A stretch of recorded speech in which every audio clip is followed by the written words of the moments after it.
Hello, everyone. It's episode 11, and I have a powerful goddess on the show today.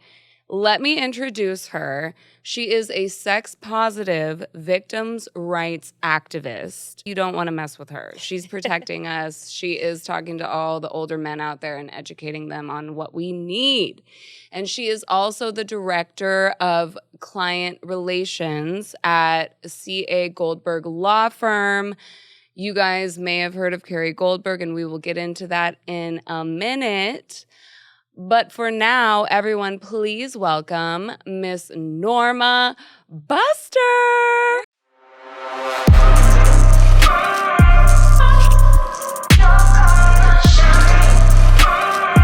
In the house of Royale. Woo!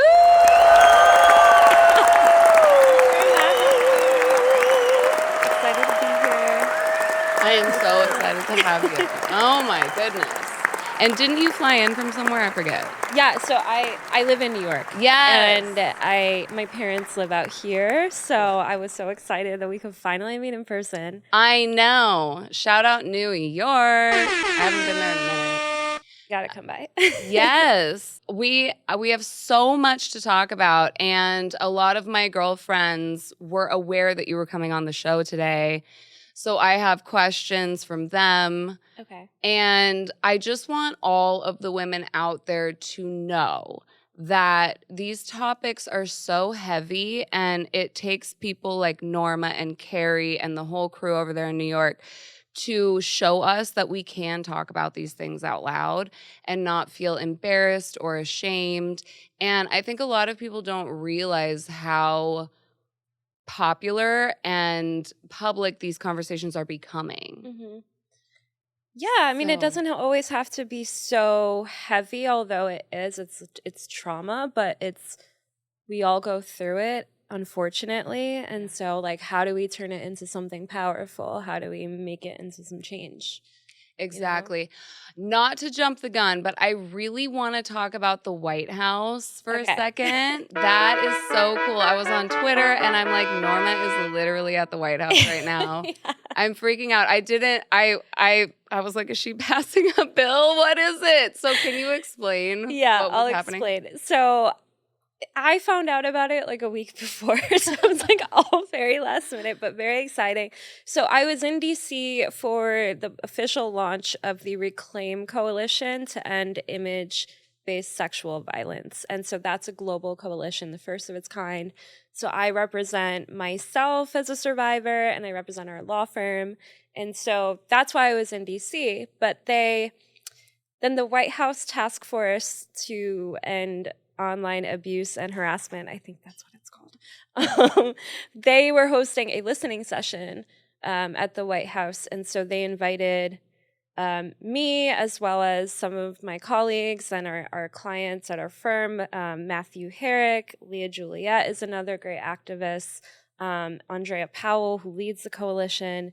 And we all got to give our recommendations for what we think the task force can do to help survivors. And the task force is composed of like all the government agencies. So it was really cool to be saying like, okay, survivors need victims advocates at precincts. We need there to be training on like digital literacy for judges, for law enforcement, and we need comprehensive sex education. And to like look around and see these heads of agencies like jotting down notes. It was really cool. And I was just going to say, for those of you watching, I think you guys should get your notepad out and take notes, because digital literacy is something that everyone needs to work on. The terminology. Mm-hmm. Can you say the sexual-based one again? And I'm going to hashtag it on the screen. What is it called? Well, like image-based sexual abuse. Image-based sexual abuse, ladies. Formerly known as revenge porn. Yes. This is so important because everyone has an ex that will take nude photos or video and post them all over the internet. Mm-hmm. And what do you do? Yeah. What does one do? Like, where do we start with that? Well, the good thing is that we're a lot farther than we were back even in 2015 when I went through it. I was living in Jersey, which was one of 3 states that actually had a law criminalizing image-based sexual abuse. One of 3? At the time. Oh my God. But I still was turned away from police. That's how I ended up like finding Carrie Goldberg, who got me to a prosecutor at the county level who would actually open an investigation and trace everything back to my ex. But at this point in 2023, it's 48 states plus DC that have laws criminalizing it. We still don't have a federal law. We've been working on trying to get it passed for years. It's the SHIELD Act. Okay. So we're trying again. We're going to keep trying for a federal law. But ultimately, like at our firm, we talk a lot about big tech accountability. Yes. And that's the biggest thing at the end of the day. Like we can talk about law enforcement training and like resources and all this stuff. But until we actually start holding tech companies accountable for these dangerous products that they're creating, for example, like a big tech company like Amazon. Yeah. Or does Pornhub count? Yeah, these are all big tech companies. Okay, so for example, Pornhub, weren't they just on that documentary called Money Shot? Yes. Okay, so I've seen you guys posting a lot about this. Can you explain? Because I was confused. Yeah. I saw some woman that was like, I thought she was advocating and I followed her Twitter. And then I saw your guys' tweets and I'm like, oh, like maybe I shouldn't be following her. Like, okay. So yeah, I'll give a little breakdown into the world of like image-based sexual abuse and kind of some of the anti-sex work rhetoric that gets pushed in there, and something that I am really kind of open about. Okay. Being concerned about. So basically Pornhub, obviously it's the biggest porn site, right? I consider it like any other tech company in the sense that like it's at the end of the day, the people running it they're not like doing porn because they love porn. They're doing it because of like the money. Yeah. Right. But so as individuals, if we get harmed by a tech company, we don't have the ability to have our day in court and sue that company and get a payout. That's a difference between the tech industry from every other industry in the US except for the gun industry, which has its own immunity. Mm-hmm. But tech companies have been hiding behind this one law called Section 230 of the Communications Decency Act from 1996 to say that anything published on its platform, they're not liable for. Yeah. But then they're creating dangerous products and they're disincentivized from putting all of the money that they're making off of these products into user safety. Right. And so Money Shot, there is a lawsuit right now which is suing MindGeek, the company that owns Pornhub. Yes. To try to get a payout for victims of image-based sexual abuse who couldn't get their content down, to try to get them some money, a payout. I totally agree that like victims deserve a payout, and I support all of the victims in that case. The issue is that the groups who are really like pushing this lawsuit forward, specifically the one that was named in Money Shot that they talked about was NCOSE, the National Center on Sexual Exploitation. And they have been a group, they used to be called Morality and Media. Okay. And they Church think, of Morality. to them, like Sports Illustrated is pornography. Like, right. Yeah. It's insane. They have like a Dirty Dozen list every year they release, just hating on every single company. Right. So super Catholic. Yeah. And they rebranded, trying to get like a little bit away from the morality thing, but they often advocate for victims of trafficking. But then they're also very anti-sex work. Yeah. So if you go on like NCOSE's Twitter, you'll see things like about how you can never be a sugar baby and not get exploited. And like how all pornography is harmful to people. So, exactly. They're saying all sex workers are evil and it's causing people to get or exploited. Yeah. And they're saying you should just shut it all down. Right. And sex workers are like, no, you're confused because we're actually healing people through our work. Exactly. And they Yeah. conflate trafficking and sex work, which is consensual, versus trafficking, which is never consensual. Right. So they have this lawsuit against MindGeek, and the danger is that they're not talking about it as an internet problem, which actually one person from the documentary from NCMEC, the National Center on Missing and Exploited Children, which is a government agency, they do a lot of like great work for kids and takedown of child sexual abuse material. But she talked about it at the end. She's like, this is not a porn problem. This is an internet problem. Yeah. And that's what it's about. And so I have concerns about groups like NCOSY that are so clearly anti-sex work. They have a lawsuit against the state of Nevada right now trying to shut down all of the brothels and strip clubs for supposedly facilitating trafficking. Like, they just want to get rid of the industry and push it underground and make it more dangerous. And so when they get into like the image-based sexual abuse stuff, I'm like, go. Yeah, absolutely. We're not an anti-porn movement here. Like, this is about protecting all victims, including sex workers. So when you're at the White House speaking to these people, are you seeing a positive reaction from them? Like, do you think that they are really understanding and grasping the severity of it? Like, do you think changes will be made? I mean, I hope so. I think the fact that this administration, at least, they started the White House task force addressing online abuse and harassment, which hadn't been done before. Yeah. So that's great. Like, let's see how it goes and where money ends up going. Yeah. I think that the people in the room really did. I think they were really listening. And you want to know why? Because every single person that works at the White House has a stack of blackmail that would put them in a grave, okay? So it pertains to y'all too. Yeah. Let us help you. Right? I mean, they all hire sex workers. Yeah. So this is their problem too. So when I was there, like, I break it down a little bit more simply for them, you know, and I feel like I went there and I was like, look, these are my 3 major recommendations: is the tech literacy training, the advocates like for all victims at local precincts, and then comprehensive, accurate sex ed, which encompasses like what it means to be in our digital age right now. Yeah.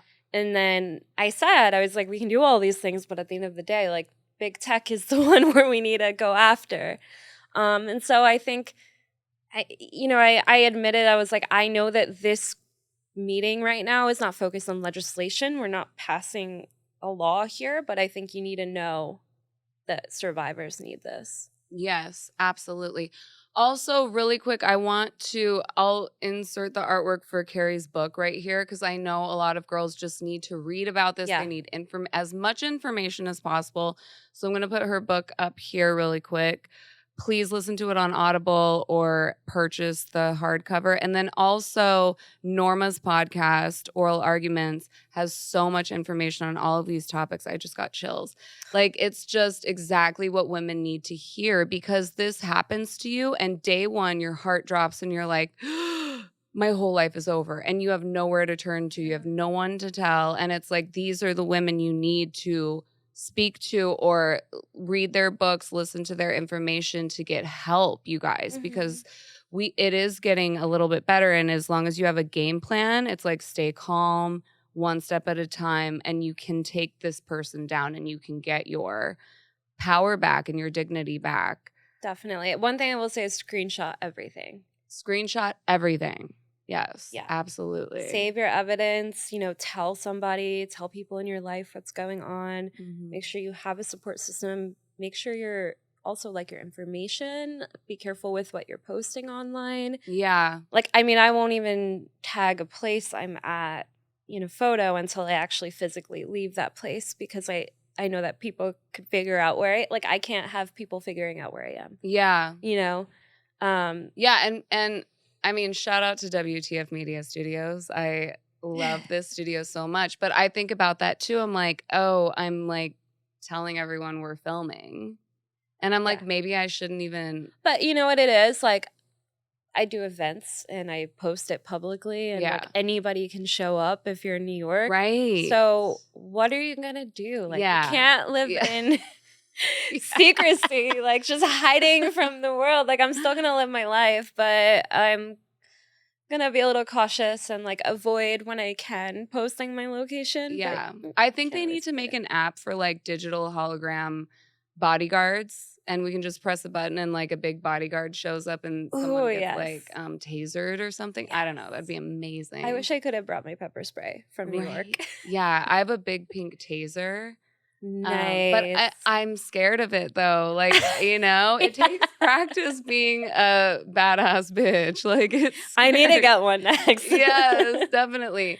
Also, you know, let's bring up OnlyFans really quick, because I feel like almost every female podcast host that I listen to has had, you know, either a famous porn star on their show, or, you know, just like the girls that are making the most money are like always coming on as a guest. And they are saying like, yes, OnlyFans created such a safe space for women in porn because now they don't have to deal with like a pimp or a manager or da-da-da. But there are still managers and companies that are running the business for these girls, even on OnlyFans. Yeah. And there needs to be a procedure set in place for that too. Like, I think, yeah, you need help running the business, but it does get so dangerous. I mean, even as a singer, as a musician, every time I've ever had a man come in and get involved, like, baby, I can make you a star.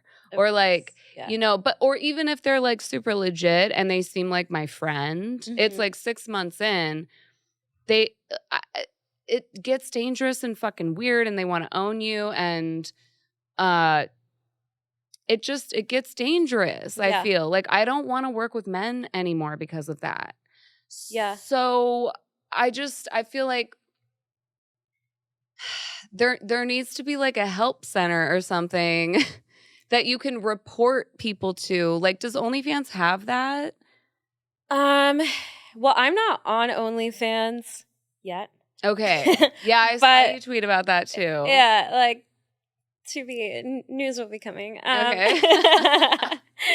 So I just want to make that clear. So, but I know that generally speaking, from what I've seen, OnlyFans has a pretty good system in terms of like verifying the creators, and if something is posted non-consensually, which we hear less about that happening on OnlyFans, at least at our firm. But generally speaking, like, those are the ones that you see getting prosecuted. You know, there's Georgia Harrison, who was a Love Island contestant years ago. She's in the UK, and her ex-boyfriend posted a video of them on OnlyFans. And she ended up getting like a criminal conviction for him, and it was like, I think, the longest sentence in UK yet. Wow. And when we have a system in place like OnlyFans that does, you know, require you to send a photo with your ID, and like, from what I've seen, there's a lot of steps that go in place so that if something bad does happen, they can trace it all back. Now, I'm not going to like vouch for it, but I don't know. Don't they have the box that says like, check here if you own the copyright for this material? Like, I'm not sure, but I think so. I think so. And like, I think you have to, if there's other people in it, like you need to have certain like consent forms signed and everything, or, you know, tagging the other creator if they're on OnlyFans. So I'm not sure exactly on like the specifics, but from what I've heard, it seems to be pretty good. And you know what it is too with OnlyFans, it's really helped to destigmatize sex work in many ways. I think, of course, there's a lot. The stigma's still there. So like, of course, you know, and there are people getting fired for having OnlyFans. So I want to acknowledge that. But I think that like the more people talk about it, it's a lot easier to find community. Yeah. I mean, if I want to figure out how to start an OnlyFans and like go into it really prepared, then there's so much information out there. Yeah. I mean, there's like accounts like Sex Work CEO on Twitter, and she posts tons of tips. And so it seems like community is such a big part of that safety. And Yeah. so when we try to silence or like put the like sex workers in a box and push them underground, you're making finding community harder, Yeah. which leads to more danger. Yeah. And the men that are hiring these women are the ones doing it. It's so wild to me. Whitney Cummings just put her comedy roasts on OnlyFans TV. So maybe our episode should be the first episode that I put on OnlyFans TV. Because I was thinking Yeah. about doing that to make money instead of doing a Patreon. Yeah. Just put it on OnlyFans TV and just see how it does. Yeah. You know, because I've never done OnlyFans, so I don't really know how it works. All I've heard is that it's a lot of work. Like you have to message the customers and talk to them, and I'm like, I don't want to fucking do that. Yeah. But- That's why if it does happen, it'll be like very clear expectations about like how much you're getting from me. Yeah, yeah. And for me, I would love to put the podcast on there. I Yeah. mean, and even like split the money with the guests or whatever. And Yeah. I don't know. I mean, shit. It's a great idea. Yeah, I mean, we all need to make money. we So do. Yeah. yeah, and it seems like a safe enough space to do it. I wanted to read this to you. This is so important because I think people getting put down for telling their stories is really dangerous. Yeah. And have you heard about Drew Afwalo? Yeah. I love Drew. She's great. Yeah. Yeah, she's known for clapping back Yes. to dangerous, abusive online trolls who are mainly men. Uh-huh. And she'll be like, before I even respond, can you send me a photo of your face? Like she'll just destroy these men. I love it. But for good reason. And here's what I mean. So one of my friends told a piece, just a small piece of her story about, you know, this brutal situation that happened to her. And when she told the story, she wasn't believed. Right. And she was asked to prove it in ways that she wasn't able to prove it, Mhm. which happens to a lot of us Yeah. because it'll happen and then you don't want to say anything. And for me personally, I went through twice before I even moved to LA. And I never reported it. Mhm. And one of the people was friends with my father. Ugh. And he knew. Yeah. I told him. You know what I mean? God. So it's like at that level of not being believed is Yeah. or just told like, well, he's famous, so you should have known. Right. Like that's what I was told victim from blaming. my own parent, That's you know. awful. I'm sorry. So anyway, okay, so this guy responds and he says, everybody is a victim. Why do you think nobody believed you? And I responded and I said, have you ever seen a documentary or article on this topic? Please do your research before commenting on a woman being raped. Also, you do not have a vagina, which means your job is to listen and learn. Then he says, I have 10 times the experience of both of you added together. When you're dressed like a Vegas showgirl, it doesn't help attract empathy or sympathy, and you certainly don't spill your guts in a cheap podcast. This ain't cheap, sir. Yeah. If she really wants to help, have her seek out a local rape crisis center and work a program. Going to LA seeking healing is like petting a rattlesnake looking for love. Her comment about it being her word against his, it goes on. And then You put a lot into that. yeah, and I said, we're praying for you. And he said, praying to what snake god? So, and it's like, Yeah.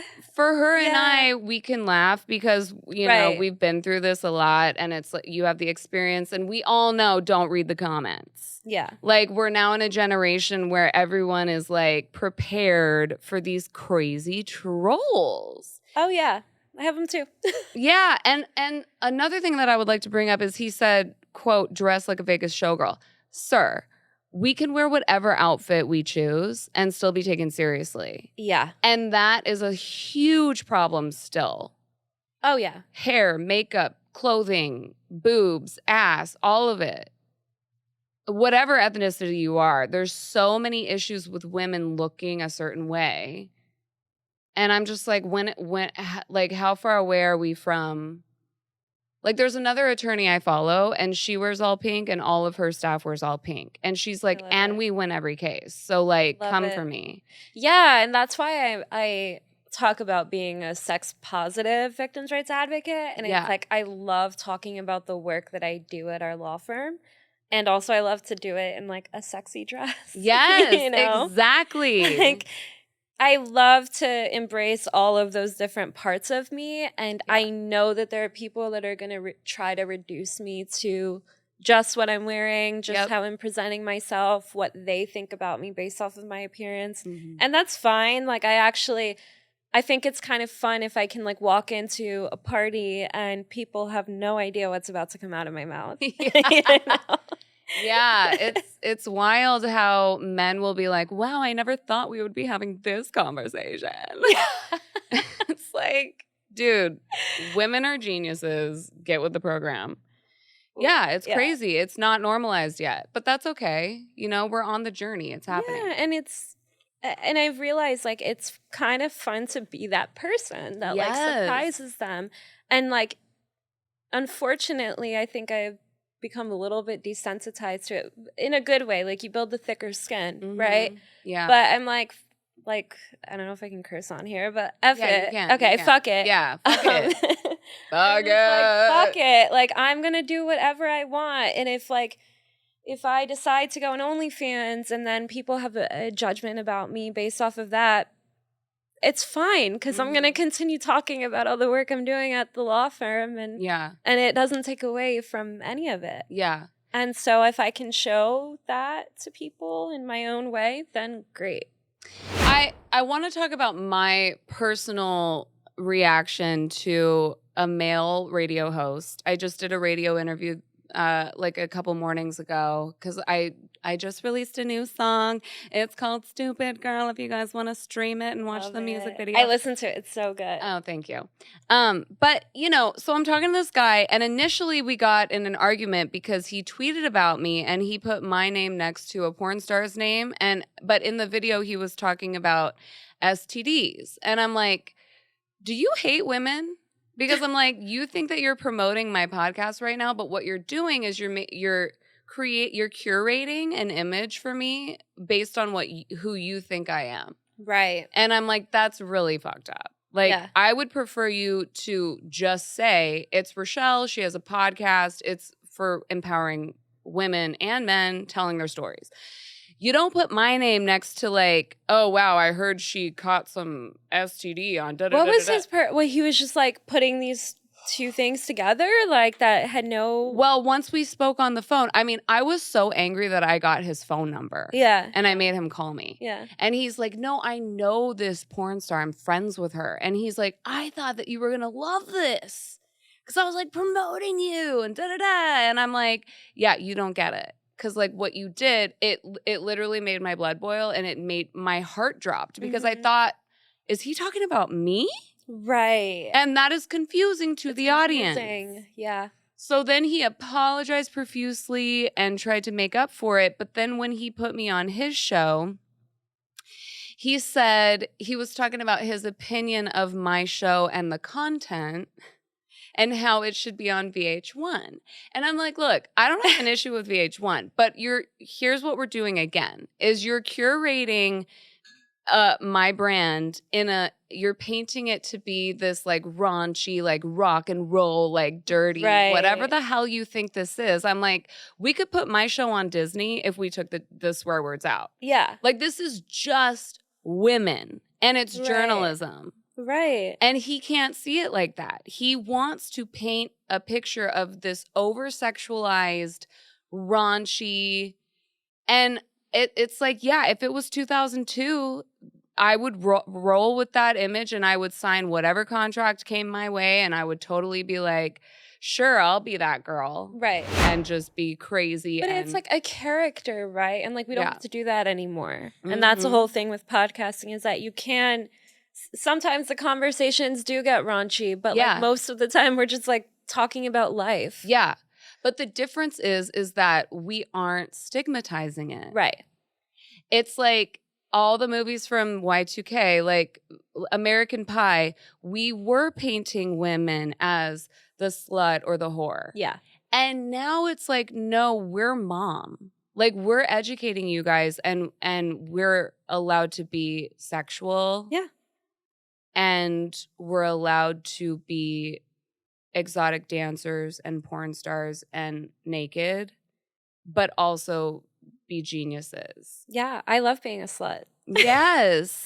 It's like we don't, and that doesn't have to be, it can be on multiple networks. It can be on Netflix, because it is on Netflix. Not just VH1.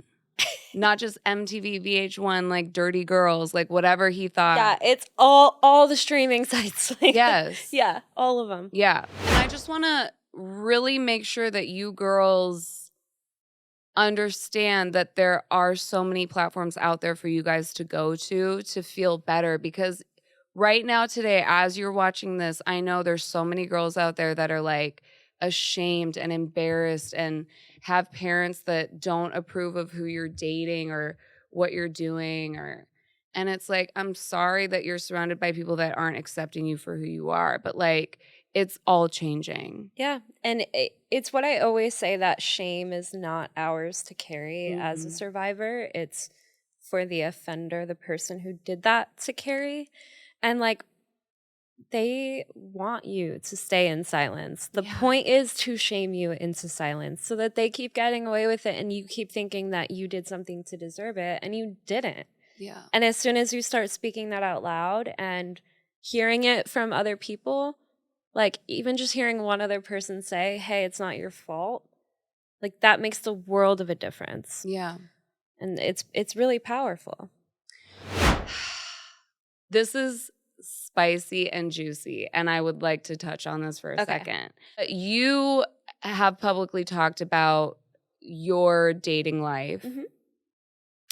Can we bring that up really quick? Yeah. Because there's a huge stigma around that too. Yeah.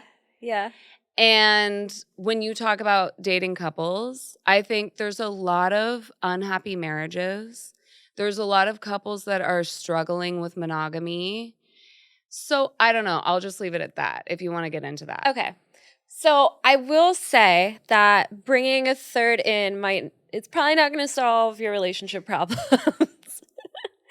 And there's a lot of work that you need to do as a couple before you make that decision. And everybody needs to really, really want it. And it helps a lot when the woman is actually bisexual, if we're talking about bringing in a third person. But to kind of go back to my own. You don't want her just trying to fuck the guy. Yeah, that's not cool.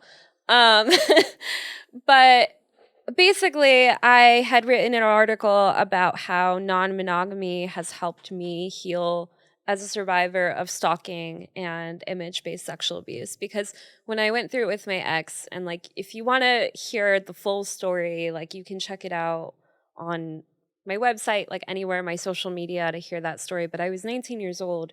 And for so many years after I broke up with him and like was able to get him out of my life, for so many years I was so anti-relationship. Yeah. Like the idea just sounded so suffocating because I just wanted, I wanted my freedom. Yeah. And I would have really enjoyed dating and casual sex, but like, I don't know. I was trying to like have more pleasurable experiences, exploring my own things. So then eventually I'd had some drunk threesomes, right? That was like my introduction into it. We all have, honey.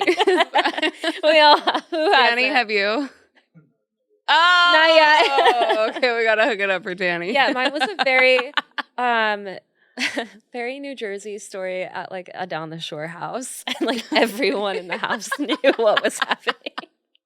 I can only imagine. But it was a lot of Jersey Shore. Yeah, I mean, my eyes were opened from then. And so I opened up. You probably had to clean an eye out a few times.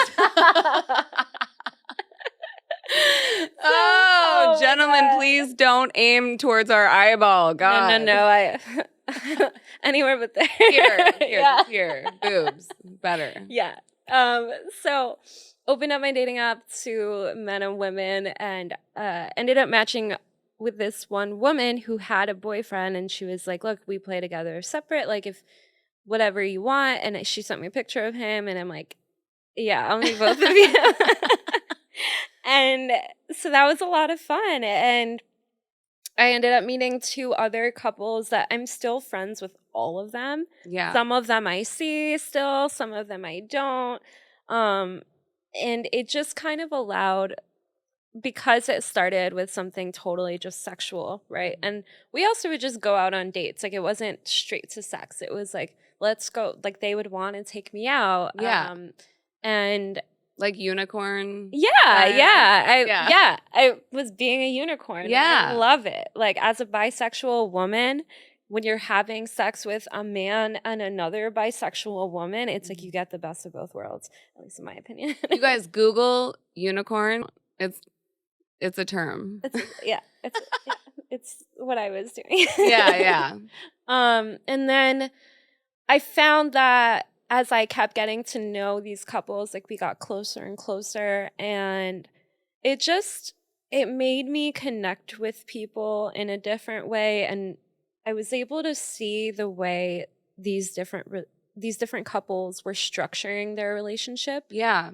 In such an intimate way, and to see that here were 3 separate couples all doing non-monogamy in very different ways, but also with a lot of similarities. And like, you really can just make your own rules with your partner. And so that was so healing for me to realize and experience firsthand with these people, because I'm like, okay, this is something that doesn't sound suffocating. And at this point in my life, like, I'm about to be 28, and it's the first time that I'm actually like, well, if I meet my future person, because I would like a partner for life, it's not so scary to think that, like, I might meet them at this point in my life, and we can just figure out what works for us. And with the right person, they'll be patient enough with me, and they'll want to figure out, like, what works for the both of us long term. Yeah. I will say it again, guys. Being a dancer, yes, I'm saying it out loud. An exotic dancer, a stripper, whatever you want to say. Wow. It's so hard for them to send you off to work. Oh my God. It's just like a knife in their heart. And I have cried so many times when you're in love with someone and it's like, I'm there till 4 in the fucking morning and you do not know who's going to show up or what, you know what I mean? Yeah. And it's just work. Yeah. It's just work. And they don't understand that, but it still is so heartbreaking. And it bleeds into the whole, like, people get controlling and jealous because they're so afraid their partner's going to cheat on them. And I think there's so many women out there that kind of are playing with the idea of, like, how can I get to a place where we have an open relationship and let him, like, am I going to let him do that? Like, if I do, is it going to open Pandora's box? Is it going to ruin the relationship? I think women get so worried about that, and men too. Yeah, yeah. But I think almost everyone has considered it. I mean, how many monogamous relationships end with cheating? Yes. Like, it's just... Yes. Look, jealousy, it's not that it doesn't exist within these relationships, but, like, the communication that these couples have is beyond. Yes. And it's something I've even learned, like, from dating them. Yeah. And, like, one of the guys that I've been dating for 3 years, he's married in an open marriage. And, like, that relationship has been super healing because, like, I can finally, like, depend on a straight man and, like, actually open up and, like, realize that I can feel safe with this person. And, like, we all know the situation. Like, I like, have so much love and respect for, like, his marriage. Yeah. And his wife. And I'm, like, very close to his wife. And all of these things, it's tricky. You got to keep talking about it and, like, get real about certain things and sometimes have hard conversations. But I think when each person in the relationship is feeling so personally fulfilled, and they're able to, you know, I think jealousy might be there, but also it can turn into like compersion, right? Which is, I think Dan Savage coined the term, but basically deriving like joy or pleasure from seeing your partner experiencing pleasure. Yes, totally. And that's really cool. And like, even when some of the couples that I've dated have gotten engaged, like the excitement I felt for them was like different than other friends. Yeah. Right? Because I just like, I have this intimacy with them. It's the same when married couples or couples in general come to the club and they're spending all this money on VIPs and stuff, but it's like so beautiful to see what it does for them. And you're like, now they're going to go home and have crazy sex. Yeah. And like, you're welcome. Like, you know, and they're like, they know how to utilize the situation to heighten their relationship. Like, they're practiced in it. Yeah. Like, it's not like the woman is unsure. It's like couples that are like well rehearsed in that arena. It's beautiful to see them utilize it in the right way. Yeah. I mean, it has to be a desire for each partner. Yeah. Or, you know, there are relationships that work where one person is close because they just don't have interest in dating other people, but they're okay with their partner dating other people. And like, look, whatever works for you. Like, yeah, I think I'm just gonna hire 25-year-olds to bang me for the rest of my life. When I become a millionaire, I just want a mansion and like young hot boys to come over and I don't know. We'll see. I don't know if I want a partner. I'm kind of jaded. I mean, my last boyfriend last year, it was so crazy bad that I'm like, I don't know, kind of over it. But well, I've been there. yeah. And also like just like not to brag, but like being really good at sex. I think maybe that's what I need to unpack is I'm so comfortable with my body and sex. And I think that it may make the person feel like we're in love. Or I don't know. I don't know what I'm saying. Well, see, I'm very good with like the physical intimacy. Like sex comes a lot easier for me. And then like once it's over, I'm like, okay, bye. Bye. Like I did like you a few minutes ago, but like I need my space.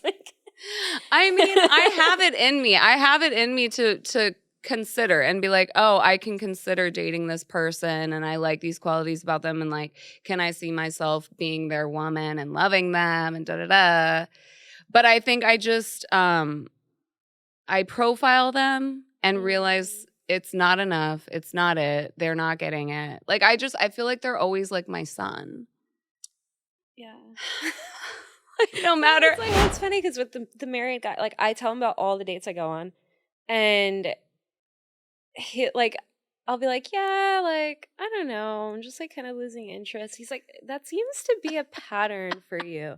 I'm like, okay, but how about like, I just know pretty quickly within a few weeks if like I'm gonna be interested in you long term. Like, if I'm already getting bored after a few dates, then like, what's the point? Yeah. What are we doing here? Yeah, I'm really excited to be talking to you here. And I know we're like, doing a little like duo podcast switch over. But I would love for you to tell my audience a little bit about yourself. You are a musician and you have your podcast, House of Royale, and you have such a strong and powerful voice and you're constantly uplifting other women, which is very like just so clear to see. So can you tell my audience a little bit about yourself and your music and kind of how you got here today? Yeah. Okay. So it's such a sad story, but I don't want anyone to feel like I'm, trying to have a pity party. But look, we're real. Yeah. Yeah. But so my mom had 3 dance studios in the Bay Area. I grew up competing my whole life. You know, she was a drill sergeant. She was my coach. We had a very volatile relationship. Yeah. I thought my dad was my best friend. I was such a good girl up until senior year of high school. I got hired to work for Radio Disney. This older man who was married with 2 kids, he groomed me got into my brain, told me that my mom was my enemy. He loved me. I was the greatest singer, you know, and he groomed me to like just want to be with him. And he was literally picking me up from high school. And that was like my first experience with sex. Like I was a virgin. Yeah. So I don't know what term that would be, like when someone takes your virginity and you feel like it's like attachment style, codependent. Like I Like became yeah. codependent and that kind of curated my attachment style. Okay. You know, is like I got addicted to abusers Right. from that one experience because he was such a con artist. He was kind of like a shitty version of Brad Pitt. So like he Okay. was very cute, but like not Brad, but like he Yeah. was hot and Yeah. he was a great singer. He fucked me up. And when you're so young, it sets The tone for the rest of the situation. And then I got discovered by this music manager.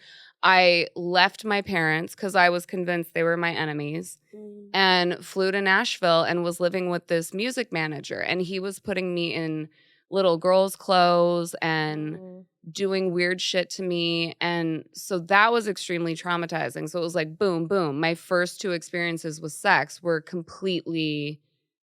It was like I was pretty much sex trafficked, you know? Yeah. And then I fell in love with a rock star and I was treated like shit. I was working for a dance studio and this woman running the dance studio treated me terribly.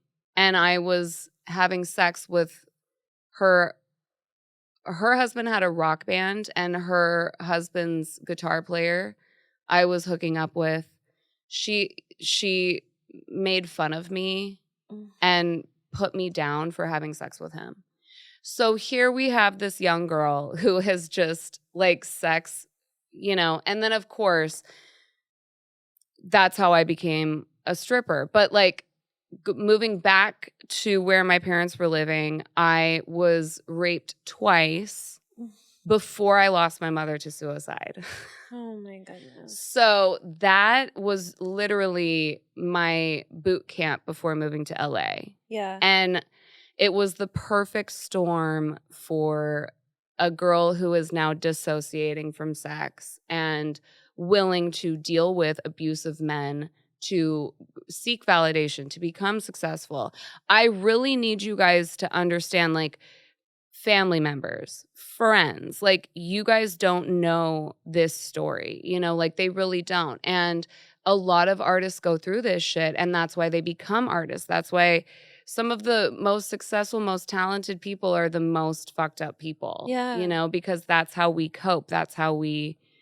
And especially when you're trying to make it in that industry to begin with, like there's so... It's like you're so on your own, right? Yeah. And like you're looking for anybody who will give you an opportunity. Yeah. That's what you need. You need the right person to say, hey, like, I could see where it's so easy to fall vulnerable to an abuser. Yeah. My dad was the one that suggested I strip. Really? So he's the one that made it seem like this amazing idea to make money. And I didn't, you know, I don't want to like, I'm not ready to go there with his story yet because it's just not fair to anybody. Like talking about my family, they can't defend themselves. I hear you. Yeah. But it is a huge part of why I'm here today. And I'm like screaming to the top of my lungs for women that are silent and unable to tell their stories. It took me 10 years to get here, to be able to say it out loud and to see all these other women coming out, these documentaries, these men finally going to jail. Like it was things like that and people like you and Carrie that made me go, okay, it's time to come out publicly and start talking about this stuff. Yeah. Because you're at home and you're so angry and you're like, where is the justice? Yeah. And how am I supposed to just put on a smile and pretend like everything's okay when it's not okay? Right. It's not. And it does affect my relationships as an adult. Like I don't have children and I don't want to get married. And I truly believe that a lot of that is from the abuse and the trauma and you know, viewing relationships as like a terrible, scary thing. Mm-hmm. I also think that, you know, women that are in showbiz, that are go-getters, that are in the limelight, or women that are in the limelight in general. Right. And attractive women who like put themselves out there in a certain way, I feel like they get a similar reaction from men. Men like to throw them off bridges and cliffs and or Yeah. just murder them. Yeah. Like women get murdered because they are beautiful and outgoing and want to be successful and powerful. I've said it before, there is nothing more like terrifying for a man that's insecure Yeah. and like has internalized all that toxic masculinity. There's nothing more terrifying than a sexually liberated woman. Yeah. To them. Yeah. And also, there are women that don't want to engage. Yeah. Like, there are women that will say, oh, I'm not really sure what you're talking about because I've never dealt with that. Yeah. Like, men have always treated me great, so, like, I can't really relate. Like, I'm sorry, and just pat you on the head. And I'm like, the women out here in Hollywood that are using that language, like, I really encourage you to stop. Because it's so dangerous. Well, yeah. So, what has the reaction been like for you as you've become more open about the things that you've been through?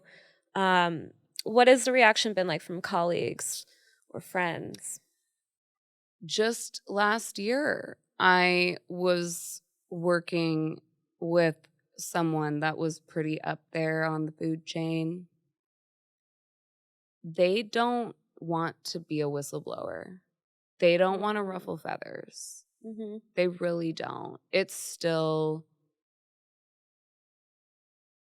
very stereotypical for big industry people to keep their mouth shut, is what I'm noticing and seeing. It takes a lot of courage and balls to be like, this guy violated me, or this guy, you know, gave me an ultimatum, you know.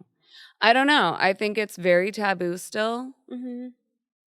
And in music, like a lot of the major label artists,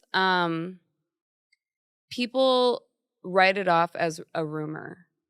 Okay. You know what I mean? Yeah. Like the initiations, the things that you have to do to keep your deal. You know, it's always written off as a rumor. And I'm just excited for the day when proof comes out that, you know, people do have to have sex, or people do have to be a part of these underground meetings, or like What? I just can't wait for like proof to come out. You Yeah. know? Yeah. But I mean, when like, and we're talking like multi-millionaires and billionaires, right? Like we're not in those circles. Right. But you just get sprinkles of it here and there. And like a lot of these kids end up in rehab, and some of them seem like they got a lobotomy. Like what happened to them, you know? Yeah. And it's bad shit happened to them. Really bad shit happened to them. I feel like I'm still sane because the strip club is like my family. I literally feel like they saved my life, and I love them. And the women there understand me and love me. I get more support from dancers than I ever will from recording artists. Yeah, that it's sad to hear that, since like you're a musician. Like I wish that it wasn't that way, and it also makes sense to me because like we were talking about before about this idea of community. Mm-hmm. Yeah. And how important that is for safety within like various forms of sex work, whether it's stripping or like OnlyFans or full service sex work. I wanted to ask you a little bit about the stripping though, because I know that it's nuanced, right? Like your entry into it was not good. like right? I mean, my dad's pitch was like, I know women with PhDs and masters that are making so like way more money than they ever would. And you know what? He's right. Yeah. He's right. No, but like you don't want your dad to pitch you on being a sex worker. You want your dad to be like, I'll help you pay rent. Yeah. You know, like I got you, boo. So that sucks, right? Yeah. Like, and but it was empowering. It was. I made a lot of money. My first club was in Oregon, and I sang there. I was hired to sing there, and the owner was like, "Why are you in Oregon? What the hell are you doing?" And I'm like, "I just moved back here from Nashville. It's a whole fucked up story. Like, I'm from the Bay Area, but my parents moved to Oregon, blah, blah, blah." And he's like, "Oh my God, just work here and then move to LA." And I'm like, "No." My mom's reputation, like she's like a very well-known choreographer, dance teacher. Like I can't do that to her. And then I was like, fuck it. Like a couple weeks later, I'm like, fuck it. I'm just gonna. And my first night I made like $2,000. And I'm like, okay, we're done. Like we're doing this. Yeah. And he was right. I worked for 6 months and then I moved to LA. But I come to LA and the first producer I speak to, I'll bleep this out, but your name is and I know you're still out there molesting girls. He met me through some Hollywood weirdo and took me to the studio and introduced me to all these celebrities. And he was like trying to pretend like he was going to champion me into the industry. And he took me to which is and he was like my pimp daddy, producer dad, weird dad that like wanted me to suck his dick. And he's the one that put me in that club. But now I hate him, right? It's like now I hate him and I can't believe he did that to me as a young girl who had just survived a suicide. Like my mom literally, I lose her to suicide and he knows and he's like, perfect. Yeah. He saw the vulnerability. Yes. That's what abusers do. They get off look on it. For like, oh great, she just lost someone. Oh great, you just lost your job. Oh, you're in an unhappy marriage. You are a single mom and you know, whatever it is. Yeah, they love it. They love it. It's the perfect victim for them because they know that they can control us because we're like, please help me. Like, what am I going to do? And it's like, so to all of the men out there that get off on that shit, like, watch out because we're in an era now where all of the victims that have been through things like me, we are Tomb Raider. Like, we are the movie Salt. Like, we are Angelina Jolie and we are coming for you. And that game is not going to be played anymore, you know? Yeah. So that's the beautiful thing about going through all that shit is it really is like a phoenix rising from the ashes. And it's like game time, motherfucker. Like, yeah, you have every weapon in your belt and you're like, and I do feel so strong right now because there's so many women that are like, finally talking about it. So, but yeah, like even telling you that just now, it's a lot.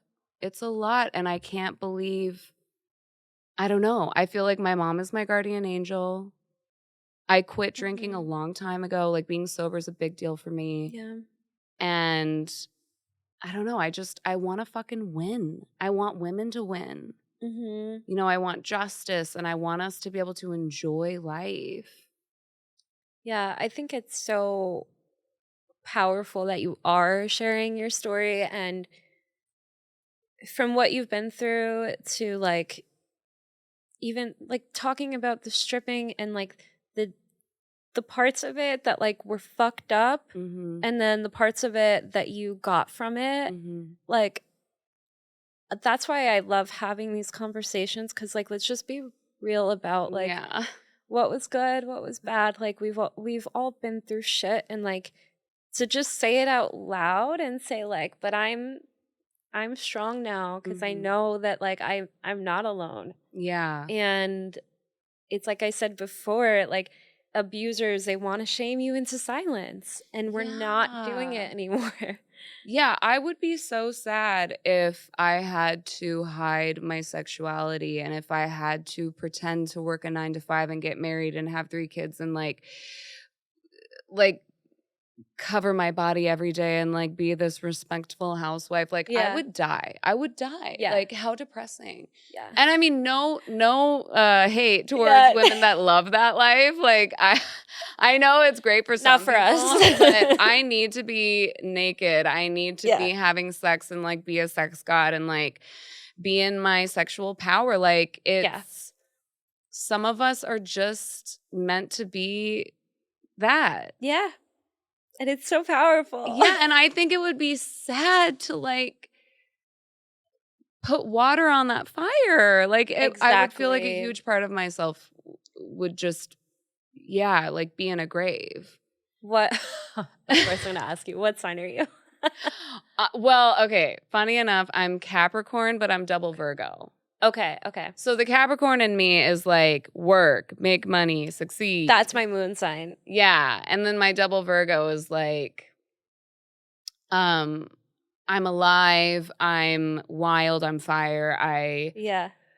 I'm thriving. I don't know. It's Yeah. I have a lot of Leo in my chart. oh nice. Yeah. So I'm like very fiery. So that's the whole thing. It's like I don't want to be watered down. No. Like, And on that note, oh my God, let's pull a let's do freaking it. card. Let's Okay. do it. CardsyB.com. CardsyB, Rebecca. She used to be a fashion designer. She used to be a 9 to 5er. She worked for Playboy, which was amazing. And she loved it. But then she realized there's more to this life. I'm not just a corporate bitch. And she is a clairvoyant medium. Like she's a magical witch. Cool. And she illustrated this tarot deck. Here, I'll give the deck to you. Okay. And Norma is going to pull a card from the CardsyB deck. Let's see what she pulls. See. Oh yeah, and I need to get the book. This right. What you got? All right. Ooh, I got Justice. RTB. This seems pretty perfect. Ruth Bader Ginsburg, The idol. baby. It's And- justice. Yeah, Justice. Holy shit. The angels are here. Oh, the guides are here. The witches are here. Ruth challenges us to really look at situations and identify our true motives in order to find clarity and balance. Justice asks us to place boundaries in place and do what is fair and right for our higher selves. And the upright is integrity, balance, objectiveness. And the reversal for you boys out there is intolerance, severity, and harshness. Or like for boys and girls that are not supporting sex workers. Yeah. This Okay. is like spot on for our conversation. Hallelujah, Ruth Bader Ginsburg. Could not Love have you. done that. Okay, guys, tell me if I'm gonna be a millionaire with a bunch of 25-year-old penises.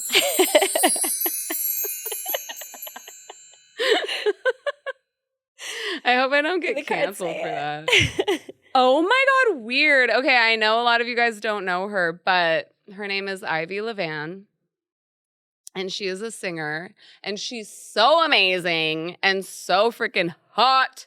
And if you're not on OnlyFans, you need to get on there, girl. Okay, so Ivy is Page of Wands. Shout out to Ivy Levan. Holy Christ. Ivy Levan, musician and actress, navigates the art and film world with her iconic voice and look. The Page of Wands utilizes her positive spontaneity to inspire change and innovation, honey.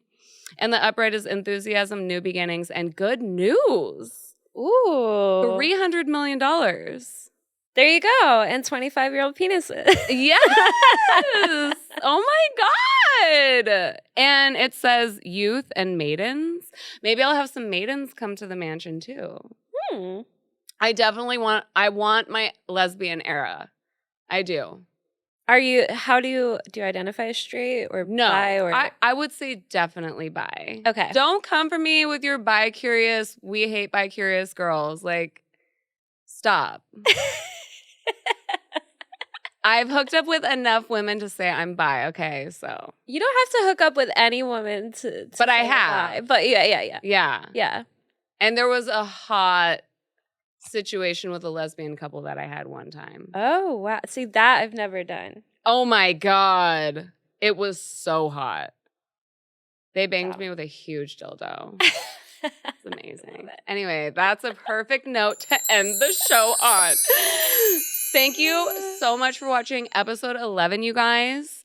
Thank you, Norma, for being here. Thank you, Rachele, for having me on. We're changing the world. We are. Yeah, sex workers for president. Have an amazing day. I'll see you guys later. Bye. Bye.